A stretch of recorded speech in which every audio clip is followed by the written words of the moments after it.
नमस्कार, मैं बीना कुमारी। आज से मॉनसून सत्र शुरू हो चुका है। शुरुआत जोरदार रही।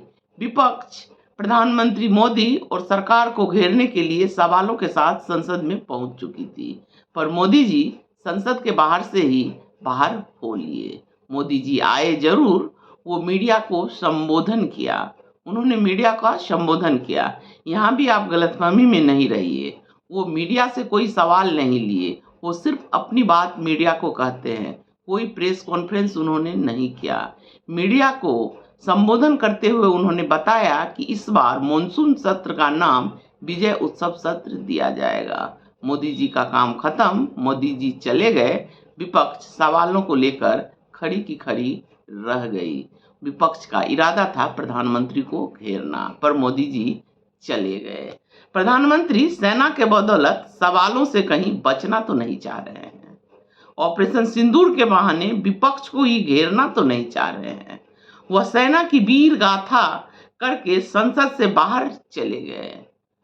ऑपरेशन सिंदूर के बहाने वो विपक्ष को घेरने की तैयारी में तो नहीं है, क्योंकि अगर आप ऑपरेशन सिंदूर का नाम लेंगे तो आप राष्ट्र विरोधी कहे जाएंगे। उन्होंने विजय उत्सव सत्र का नाम देकर उसका नामांकन करके अपना काम खत्म कर दिया और वो चले गए। वो उस वीर सेना की गाथा गा रहे हैं जिससे पूरी दुनिया वाकिफ है। फिर प्रधानमंत्री ये सब क्यों कर रहे हैं? वह इस देश के मुखिया हैं, वो सवालों से क्यों बचते हैं? उन्हें लग रहा है कि विजय उत्सव नाम देकर सवालों से बचा जा सकता है। सेना के बदौलत सेना की वीर गाथा किसको नहीं पता है।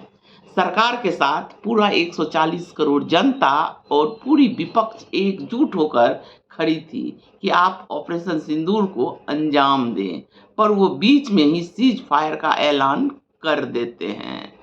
आए दिन अमेरिका भारत को नीचा दिखाता है, पर मोदी जी और उनकी सरकार चुपचाप रहती है। यह विजय दिवस कैसा हो गया? 20 लोगों के पहलगांव में मौत, बेकसूरों की मौत। आप विजय दिवस की बात कैसे कर सकते हैं? जिस सेना के बल पर आप सवालों से बचना चाहते हैं, उस सेना को तो आपने हाथ बांध रखा था। हमारे वीर सेना को पूरी आजादी कहाँ थी, जो इसका नाम आपने दिया विजय उत्सव सत्र। विपक्ष एकजुट होकर सवालों को लेकर पीएम को घेरना चाहता था, पर पीएम चले गए। सच भी है, आप इस देश के मुखिया हैं, तो सवाल किससे किया जाएगा?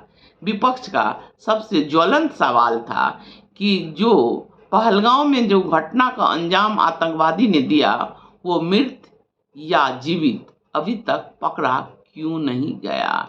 दूसरा, ट्रंप हर रोज भारत का अपमान क्यों करता है? इसका अधिकार किसने दिया?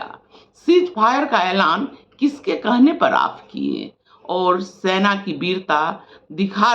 जब अपनी वीरता दिखा रही थी तो सीज फायर क्यों?